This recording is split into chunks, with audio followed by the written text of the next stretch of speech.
Hey guys, how you doing? Hope you've had a nice day. This is been a very pleasant Friday here. The sun's been out, nice and warm, so I said to my wife today, let's chuck the dogs in the car and let's go to the beach. Now the beach for us is 2 hours drive, so I spent the day on the beach. I feel like I've got some sunshine on my face. Come back, got a brew, and here's a quick video for you. So this is just something that's been nagging at me a little bit recently. Just this idea of this pattern, and I'll kind of show you what it is.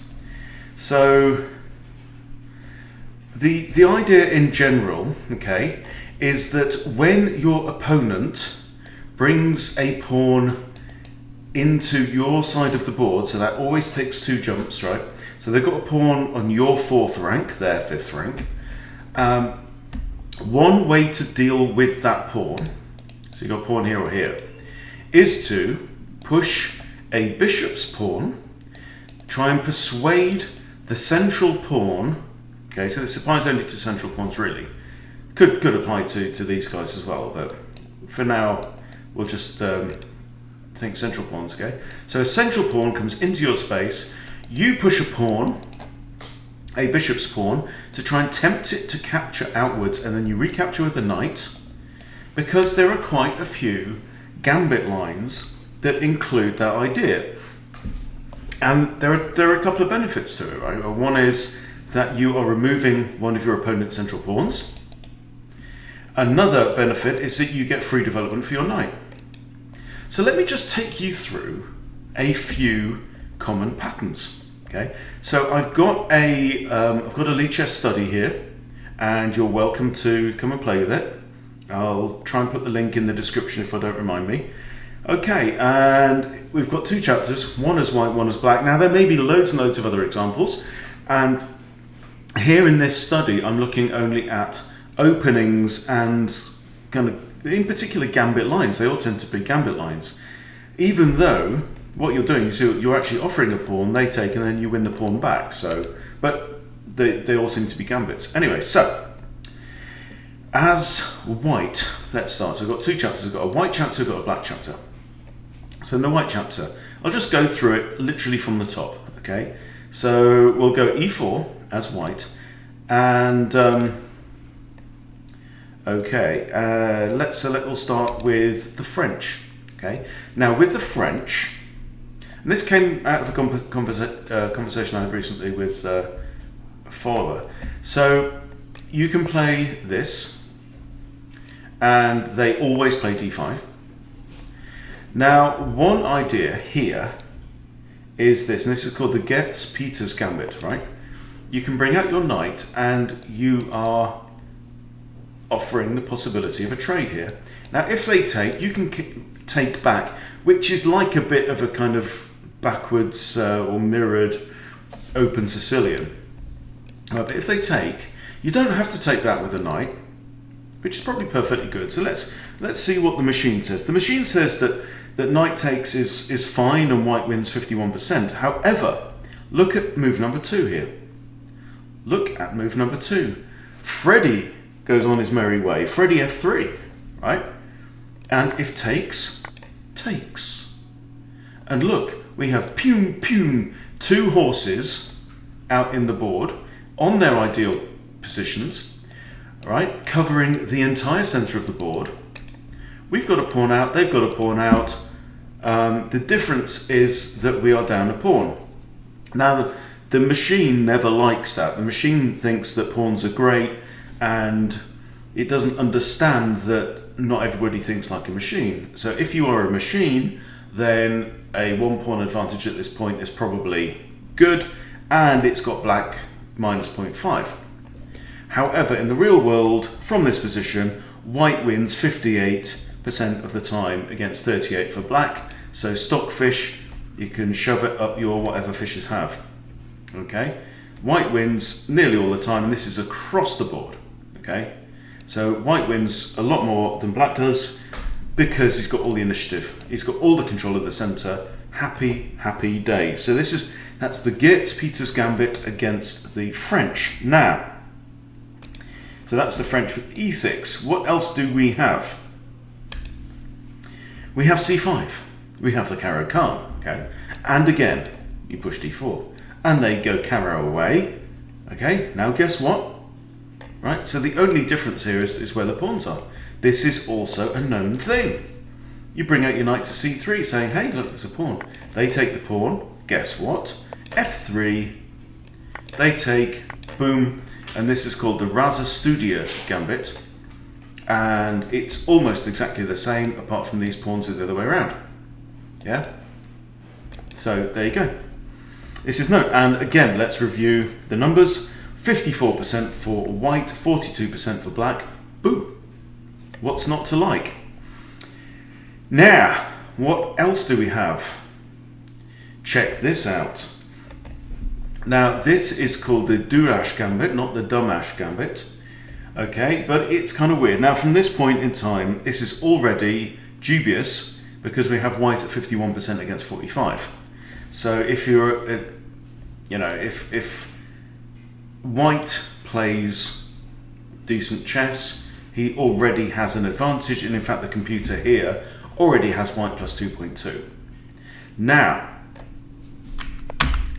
if white pushes d4 here, right, then black can take, and again this, and basically what's happened here is that we've now transposed into something else, which we'll look at in a minute, called the Staunton Gambit, okay? But if black takes, again, f3, pawn takes, knight takes, and it's 57% for white. The computer only has white slightly better, and the computer didn't really like, the computer here has white as absolutely winning, doesn't like d4 at all, but the Staunton Gambit is this, okay?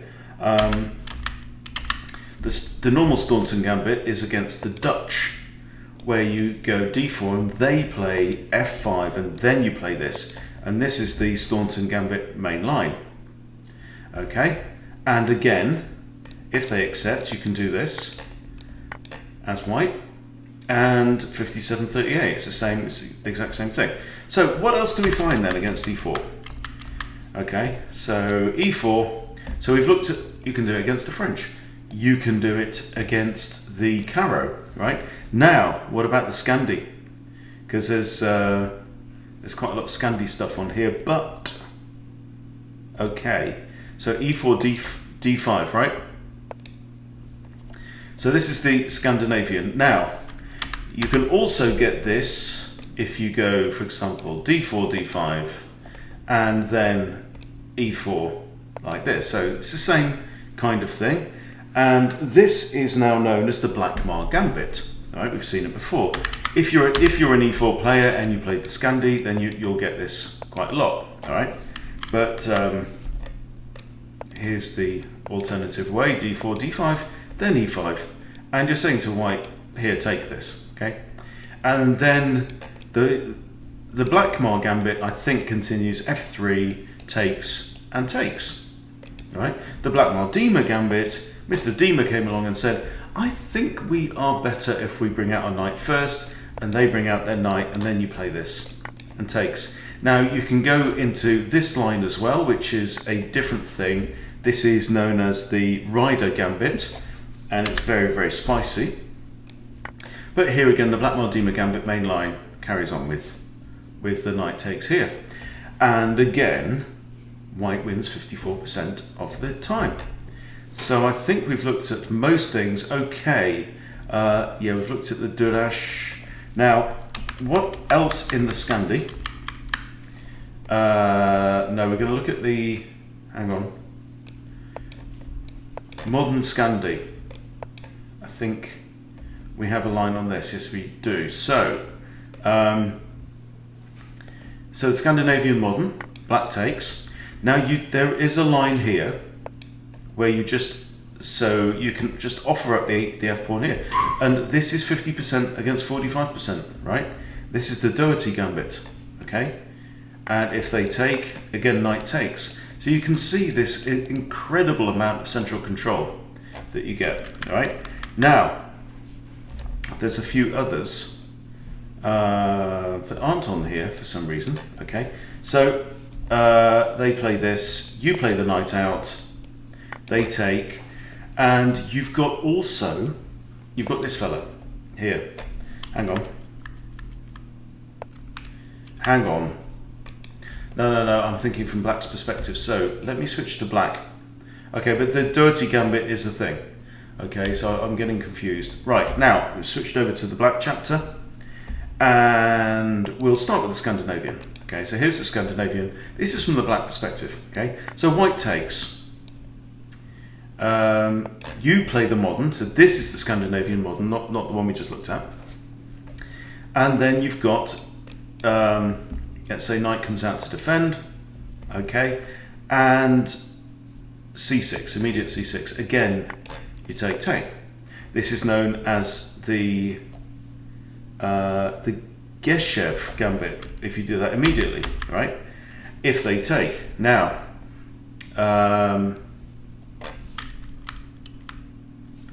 the better move actually here is this one. And then you can play this, and this is, I think, the Kalash Gambit, a different one. And if they take here, you've got a couple of options. You can capture straight away, right, from the Kalash. Or if they take, you can also do this. This is the full-blooded Kalash Gambit, right? And if they take, you take the queen and stuff like that. So this is interesting. And there's also another one that we should look at here. Okay, they take here, can offer the c pawn straight away. They take, and this is known as the Blackburn Clusterburg Gambit, right? But the point is, you don't have to remember all these foreign sounding names. The point is that this is a common kind of structural tactic that you may want to use, and you don't have to use it on move 3 or 4 or whatever. You could use it later in the game as well. Okay, it just seems to make a bunch of sense. Now, let's look at a few different ones. So here, so I've had this before, right?